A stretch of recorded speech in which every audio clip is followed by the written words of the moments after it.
Bangladesh kindergarten ঐক্য পরিষদের গাজীপুর মহানগরীর বাসদ থানা কমিটির উদ্যোগে মানববন্ধন অনুষ্ঠিত হয়েছে। মানববন্ধনে অংশ নেয় বাসদ থানার বিভিন্ন কিন্ডারগার্টেনের শিক্ষক শিক্ষার্থী, অভিভাবক সহ শিক্ষা সংশ্লিষ্ট ব্যক্তিরা। এতে নেতৃত্ব দেন বাসদ থানা কমিটির আহ্বায়ক শহীদুল ইসলাম মণ্ডল, যুগ্ম আহ্বায়ক শহীদুল্লাহ এবং সদস্য সচিব মাসুদুর রহমান। উপস্থিত বক্তারা কিন্ডারগার্টেন শিক্ষকদের ন্যায্য অধিকার ও শিক্ষা ব্যবস্থা উন্নয়ন দাবি জানান এবং সরকারের সংশ্লিষ্ট দপ্তরের দৃষ্টি আকর্ষণ করেন।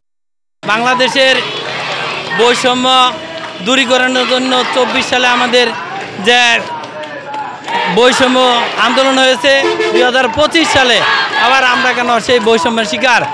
আমরা বেসরকারি প্রাথমিক বিদ্যালয়ে প্রায় 13 লক্ষ ছাত্রছাত্রী পড়াশোনা করে, যে শিশুরা তাদেরকে বঞ্চিত করা হয়েছে, প্রাথমিক বৃত্তি পরীক্ষা থেকে যে বঞ্চিত করা হচ্ছে।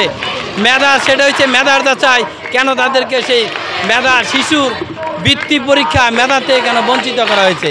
আমি প্রধান উপদেষ্টাকে আহ্বান জানাচ্ছি, আমাদের এই শিশুদের অধিকার যেন বৈষম্যর দিকে ঠেলে না দেওয়া হয়, তাদেরকে যেন বৃত্তি পরীক্ষায় অংশগ্রহণ করার সুযোগ দেওয়া। আজকে কি আন্দোলন এখান থেকে না, আমাদের আন্দোলন মাত্র শুরু, শেষ না, আমাদের আন্দোলন শুরু।